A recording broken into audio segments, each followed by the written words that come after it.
Em setembro de 1992, algo aconteceu que entrou para a história do mercado financeiro. Um único homem conseguiu lucrar mais de $1 bilhão, apostando contra a moeda de um país inteiro. Não estamos falando de uma empresa. Não estamos falando de uma ação. Estamos falando da moeda oficial de uma das maiores economias do mundo, a libra esterlina.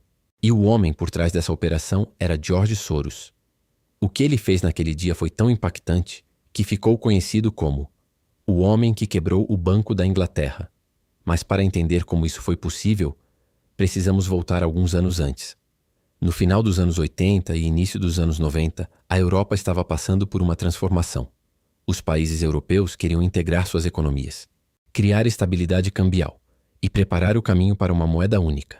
Foi então que surgiu o chamado Mecanismo Europeu de Taxas de Câmbio, um sistema que obrigava países a manterem suas moedas dentro de uma faixa específica de valor em relação a outras moedas europeias. A ideia parecia boa: evitar grandes oscilações, dar previsibilidade para a economia. Mas havia um problema. Cada país tinha uma realidade econômica diferente. E o Reino Unido entrou nesse sistema em 1990, em um momento complicado.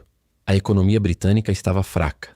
Alta inflação, juros elevados, baixo crescimento. Mesmo assim, o país decidiu manter a libra dentro de uma faixa de valor relativamente alta.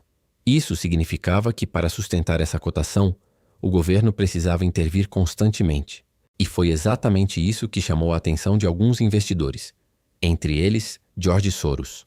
Soros não era um investidor comum. Ele já era conhecido no mercado por suas análises macroeconômicas. Ele não olhava apenas gráficos. Ele analisava economias inteiras, políticas monetárias, taxas de juros, fluxos de capital. E ao observar a situação do Reino Unido, ele percebeu algo importante. A libra estava supervalorizada, ou seja, ela estava mais cara do que deveria estar. E o governo estava gastando bilhões tentando mantê-la naquele nível. Mas havia um limite para isso. Nenhum país consegue sustentar artificialmente o valor de sua moeda para sempre. Era apenas uma questão de tempo até que o sistema quebrasse. E foi então que Soros decidiu agir. A estratégia era simples, mas extremamente ousada. Ele começou a vender libra esterlina. Mas não apenas vender.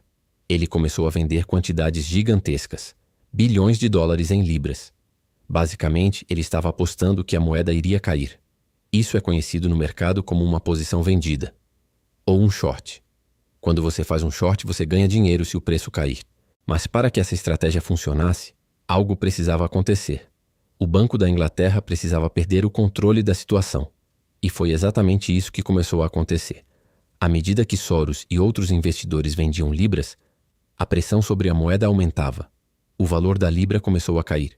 E o Banco da Inglaterra tentou reagir. Primeiro, começou a comprar libras no mercado. Isso significa usar reservas internacionais para sustentar o preço. Mas a pressão continuava. Então, o banco tomou uma decisão mais agressiva. Aumentou as taxas de juros.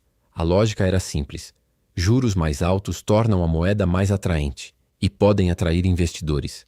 Mas nesse caso não foi suficiente. O mercado percebeu algo. O Banco da Inglaterra estava lutando contra forças muito maiores e não tinha recursos infinitos. Era como tentar segurar uma avalanche com as mãos. E então chegou o dia que ficou conhecido como Black Wednesday, Quarta-feira Negra, 16 de setembro de 1992. Naquele dia, a pressão sobre a libra atingiu níveis extremos. O Banco da Inglaterra anunciou aumento de juros. Depois anunciou um aumento ainda maior, mas o mercado não acreditou.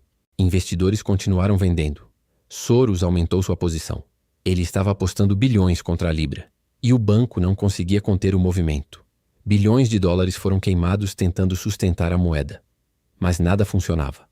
Até que o inevitável aconteceu. O Reino Unido foi forçado a sair do sistema cambial europeu.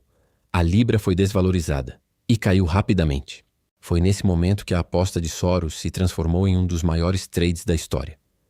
Em apenas um dia, o fundo dele lucrou cerca de $1 bilhão. Um valor absurdo para a época. Enquanto isso, o governo britânico perdeu bilhões tentando defender a moeda. O impacto foi enorme. O Banco da Inglaterra sofreu um golpe de credibilidade. O governo foi criticado. E o evento entrou para na história como um dos maiores exemplos de como o mercado pode vencer até mesmo um banco central. Depois desse episódio, George Soros passou a ser conhecido como o homem que quebrou o Banco da Inglaterra. Mas essa história vai além do dinheiro. Ela revela algo profundo sobre o funcionamento do mercado financeiro. Nenhuma instituição é maior do que o próprio mercado, nem mesmo um banco central. Quando há um desequilíbrio econômico, e o mercado identifica esse desequilíbrio, é apenas uma questão de tempo até que ele seja corrigido. Soros não criou o problema. Ele apenas identificou algo que já estava errado e apostou nisso. A libra estava artificialmente valorizada. O sistema não era sustentável, e o mercado mais cedo ou mais tarde corrigiria isso. Essa história também mostra o poder das decisões macroeconômicas. Taxas de juros, política monetária, câmbio. Tudo isso influencia diretamente o valor das moedas. E quando essas decisões não estão alinhadas com a realidade econômica, as consequências podem ser gigantescas.